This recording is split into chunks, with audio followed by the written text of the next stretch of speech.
Okay, a great win there for Craig Ewan's Keith. Callum, I think what struck me, we'll focus on the 90 minutes itself first of all, is how much Keith limited Buckie to just sort of mainly chances kind of from range.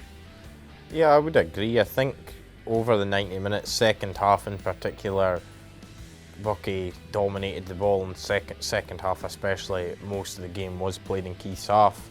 But defensively, I thought they were very good. I mean, other than Darryl McCarty's header sort of 10 minutes for the end where Craig Reid makes a good block at close range, other than that, the rest of their openings, like they were, I suppose some of them you'd probably call sort of half chances and can potentially decent openings, but there was no like, I'd never really say there was any really top class saves other than that one that Craig Reid was required to make during the 90 minutes. A lot of the things, even like good strikes and that, they all sort of seemed to end up being down his throat or header straight at him or onto the roof of the net and things. So I think that maybe, if you were a Buckie supporter watching it back, you'd be a bit frustrated with that. There was also, right at the end of stoppage time, the goal Darryl McCarty scored, which was ruled out for offside, and unfortunately, as you've seen in the highlights, the angle and view we have of it, with no idea of telling whether he was on or offside. But I think he certainly felt he was onside, given the way he sort of spoke to the officials about it. But no, over the piece, I think Keith, obviously, I think if you were being a wee bit critical afterwards, they would like to do a wee bit more in the final third in future games. But in terms of, as Craig touched on, effort, commitment, defensive qualities, work rate, I think you couldn't fault any of that. Craig Reid, man of the match? For that penalty save, that final penalty save alone, I think he has to be it. That's as good a penalty save as I've ever seen at any level. I can't pay any higher praise than it. I can't. High praise. The only, if I was Craig Reid, the only criticism I would have was that horrendous attempt at a celebration after they'd won the penalty shootout. I think he got let down by his teammates. I think he was expecting to be lifted up there and was just dropped. Was he okay afterwards? I spoke to him afterwards and he was fine, but no, as you say, I think the last penalty save for Sam Pugh, outstanding. I think it's a double. If you watch it, it's just, his feet just moves ever so slightly to the left because he's trying to stay on his tiptoes just as the ball's hit, which means he really has to dive full stretch back across to his right to keep the ball out. It's fantastic. And the save for Andy McCaskill as well was a good save also. And I think, as Craig Ewan touched on in his interview, I think if Josh Peters' penalty had been inside the post, he was in a position to probably save that as well. But I mean, it's one of those things for goalkeepers. It's the old cliche, it's a chance to be a hero, and he was one. I mean, Stuart Knight made a good penalty save himself, which unfortunately for him, given the outcomes, probably forgotten about. But I mean, excellent face for Craig Reid and for Keith. And I mean, it's the first time they've reached the semi-final of the Highland League Cup since they won it in 2013. So, it's a big result for them. You say that, again, cliched, in a cup competition you'll get an upset somewhere. That was the upset, yeah. And I'm sure if they could get a home draw again in the semi-finals, even though there's very good opposition there, that they might fancy their chances of pulling off another shock. I tell you what it does show you, it's a myth that penalty shootouts are a lottery. Because the Keith manager's saying, I was guiding him through all the total. He'd done his preparation. So you do your homework, and you can make it go for you. But that's what happened there. Okay, if I was giving you a one-sentence review of that one, from my opinion, it would be comprehensive for Brora. Certainly going by the highlights, and could have been more going by the highlights. Yeah, I couldn't really disagree with you, to be honest, Ryan. I think Brora and Ali McDonald touched on it after the game in his quotes as well. They were clinical today, on Saturday, I beg your pardon. They were clinical, which they haven't been in other games, like where they've dropped a few points in the league, they've been in front and then haven't scored the second goal, but they went on and did that. And I mean, there was a few changes to his team. Andy McRae was back in to start, scored the first, won the penalty for the second, so he's had the influence that you expect from a player like Andy. And from then on, second half, I thought they looked reasonably comfortable. I mean, if Forrest are looking at it defensively, I think they'll be a bit disappointed. They came bearing gifts, didn't they? They really did. The penalty they give away is so poor. He just doesn't anticipate the boy coming past him. That's what a centre forward playing centre half. As good as he's been, and he's had lots of man of the match awards all season. It's so frustrating when he's going towards a corner flag as well. I don't think I would, whether it was Lee Fraser or any other defender, would excuse him a wee bit in saying that it's good striker play and sharp striker play for Andy McRae to get round to sort of blindside him and nick in. Like, you see that even at higher levels, you see that a lot. But I was going to say as well, I think Forrest, not sure how much it came across in watching the highlights, but there seemed to be quite a strong wind, and Forrest had it first half and didn't really have anything to show for it. And I think it was maybe perhaps going to be one of those games, not that regardless of wind, Broad are quite a good side at getting it down and knocking it about, especially on that new pitch, which looks very good from what we've seen there. But I think for Forrest, with that wind, where you're probably going to be maybe penned in a wee bit more in the second half, you probably needed something to show for it in the first half, and unfortunately for the Can-Cans, they didn't have that. Don't need to ask you for the pick of the goals in that game, do you? Well, we've had one of the best saves I've seen, and we've got an early contender for a goal of the season as well in the same show. Can't ask for much more, I don't think. The thing is, it's easy to say this after the event, but Gregor MacDonald, I can recall him scoring a couple of goals similar to that in the past. He is somebody with his left foot who's capable of that, where maybe he could come on and tell us, but he's like secret to it in terms of when he hits it. He seems to get so much sort of movement on the ball, whether it's sort of like sideways or like dip. He's got a great strike. Yeah, and lucky for us, he was shooting from the side we were filming from, so you kind of get the down the barrel the whole way, which you wouldn't have got if it was from the other side. Okay, two more GPH Builders Merchants Highland League Cup ties to discuss from the weekend. The first one, Strathspey Thistle 1, Fraserburgh 3. Josh Bolton, Sean Butcher penalty, and Scott Barber with the Brock goals. Daniel Whitehorn with a late consolation for Strathspey, but the headline, of course, is that Scott Barber is now in 235 goals for the Brock. Mikey Stevens' record, all-time record for the club, 237, so he needs 2 to level him, he needs 3 to beat him. Do you think he'll manage to do it? It's inevitable, let's be honest. It's just a case of when now, rather than if. I think that's been apparent for months, I would say. But Scott Barber is different class. He's Fraserburgh's creator, and he's such a good finisher as well. He's a guy that any club in the league would love to have him in their team. Couldn't disagree with that. I think if you were looking at the game on Saturday, Mark Cowie seemed to feel that the Brock never quite hit the heights. I mean, they got 2 goals through Butcher and Barber quite early in the second half, and in other games this season they've probably gone on and won more convincingly, but they didn't do that. But I think for them, main thing was getting through, getting yourself in the draw for the next round, which is done.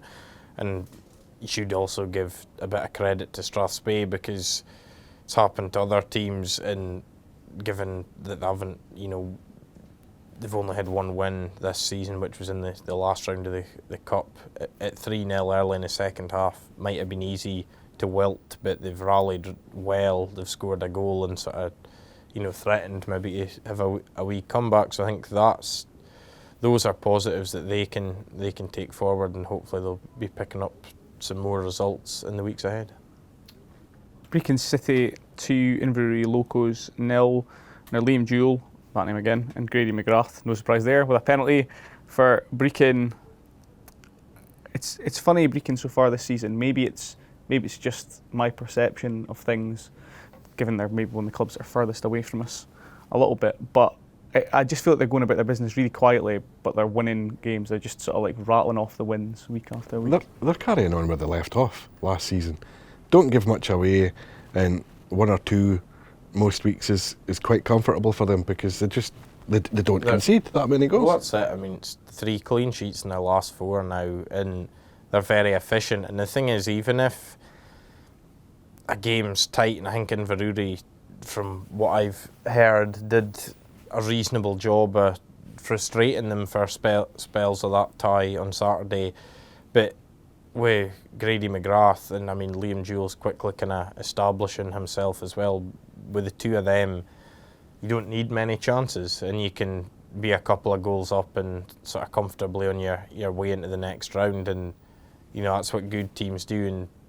And last season their goals against record was outstanding, and it looks like it'll be pretty similar again this term. And we're all now kind of waiting with bated breath for the draw, which is on Friday at 3 o'clock, so we'll see what that throws up for the semi-finals. If you were Keith and you had the option of Brora, Fraserburgh or Brechin, which one would you pick? You'd want a home tie. It has to be at home, I think, for Keith. I think that from my opinion, and also speaking to people on Saturday, you don't care as long as you're at home, basically, seems to be the general consensus. Because there's not, for all four clubs, you get to this stage of the competition, there's no easy ties in there, so you take what you're given, and everyone probably obviously hopes it at home. There were 3 games in the Breedon Highland League on Saturday as well. We'll start with Formartine United 5, Devon Vale 0. Formartine took a chance to pull level on points with Buckie at the top of the table. Goals from Mark Lawrence, Jake Stewart, 2 for Paul Campbell, and Scott Sparkle scored. I think it was his debut, wasn't it? It was. Despite 7 players being missing for Formartine, including Julian Wade, who was on international duty, it seemed reasonably comfortable for them. Craig Stewart, the Vale manager, said they were well in the game, still at 2-0 down before it sort of ran away from them in the latter stages. But we used efficient to describe Brechin. It seems efficient from Formartine, this performance. For me, this is a result which kind of epitomises where both clubs are at the minute. There's a lot of confidence in the Formartine side, a lot of goals in the Formartine side, but the clean sheet's probably the most pleasing aspect for Stuart Anderson, considering he's got 7 guys unavailable at the weekend. For the Bamfors, they've had to roll with the punches a wee bit the last few weeks. It's been an up and down start to the season for them, but yeah, you just have to get rid of this one, because the teams at the top are capable of doing that to any of the sides in the bottom half. So it's out the way. Let's try and rebuild it and go again. I think just touching on what Thirdy said a wee bit there, and players missing, you've probably seen the depth of quality in Formartine scored. If you look at the goals scorers on Saturday, Mark Lawrence is somebody who didn't feature too much in the early. Well, he was away the first couple of weeks and things in the early weeks of the season, so he's sort of just coming in and really sort of staking his claim just now. Jake Stewart mainly featured off the bench quite a lot of the games the first few weeks. He started and scored, and then Paul Campbell didn't start, come on, scored a couple, and then the young man Scott Spark on his debut coming on as well. And if that's anything to go by, he's got a potentially bright future ahead of him. And Craig Stewart just doesn't have that depth. He's got young lads with a few senior heads, and of course he's missing a long-term casualty in Dane Ballard. Huntly 4, Turriff United 2. Interesting game, this one, by the sounds of things, the way it panned out. Huntly were 3 goals up within 6 minutes, with Ryan Sewell at the heart of all 3 of those goals, including scoring the 3rd one. But then Turriff get a goal back through a John Allen penalty. They get another goal back after Ross Still, who'd earlier scored for Huntly, scored in his own net. And then you're kind of thinking, God, from being in such a strong position early on, are Turriff going to manage to get a point here? I think that says a lot about Turriff, but I also think it says a lot about Huntly that they then had the steel to sort of, come back hit again on the break, go 4-2 up, and then make the points safe. It's a funny one because, obviously you'd probably, for 3-0 up, Alan Hale probably want to maybe manage the game a wee bit better, but I don't think you're never often in a situation where you're so far in front so early in a game, because even 3-0's a big lead, but when there's 84 minutes plus stoppage time to go, that is a lot of time for a team to potentially come back, and it's maybe easy a wee bit as well to go, we're 3-0, coast it now, and clearly that didn't happen. But Turriff, I think are all, like on that side of things, they're always a team that will try and play and with their forward players cause problems and that, so I wasn't massively surprised to see them come back. But then Huntly, I think perhaps compared with years gone by, there is a bit more grit and a bit more nous about this Huntly team, and they also carry a big threat going forward with players like Robbie Foster, Michael Dangana, etc. And I mean, every credit to them, they were able to can keep Turriff at bay and then hit them with the fourth goal, which finished it off, and it's up to fourth in the table. Only one defeat in the league, which was away to Buckie. You can't really ask for much more from the Black and Gold so far this season. The Turriff boss, Dean Donaldson, though, he'll be pleased with the reaction he got from his players, but he'll have been poring over that first 6 minutes. No, but I mean, that's the thing, they've played well for 84 minutes plus stoppages. It's just they've just had one bad 6 minutes. And as you say, Callum Huntly averaging more than 2 points per game. If they do that all season long, they'll have a very good campaign, their best campaign in a long time. Lossiemouth 1, Nairn County 4. 2 wins on the spin now for Nairn in the league. Not as comprehensive as it appears, this one though, on paper. The first thing I think, Defending. Anyone that's read Frank McGettrick's quotes afterwards, or anyone who's seen footage from the game, which we might haven't managed to have on screen for you right now, Nairn's second and third goals are goals that Lossiemouth's defenders won't want to see back. And it must be... Here they are. It's comedy capers. It must be particularly frustrating because they've defended well against Banks Adi last week. They've defended well again long periods when they got a draw with Brora and kept teams at bay for a lot of that. And then at 1-1 when the game was in the balance and they were perhaps looking the more likely team to go and take a grip of it, they've gifted Nairn goals, which has made things quite comfortable for them in the end. So that's a painful one for them, given that they have been good defensively in other games. For Nairn, I think you're seeing them click into gear a bit more. I mean, it's 3 wins in the spin in all competitions now. Andrew McLeod's, that's 4 straight games he's scored in. Conor Gethins is scoring goals. They're more like what you would have expected from Nairn. I mean, they had a tough start. There's no two ways about it in terms of the fixtures. I did a tricky start, but they look more like the Nairn team you would expect now, I would say. Yeah, just as Callum touched on there, Andrew McLeod had Nairn in front with a free kick. Dean Stewart quickly headed an equaliser for Lossie.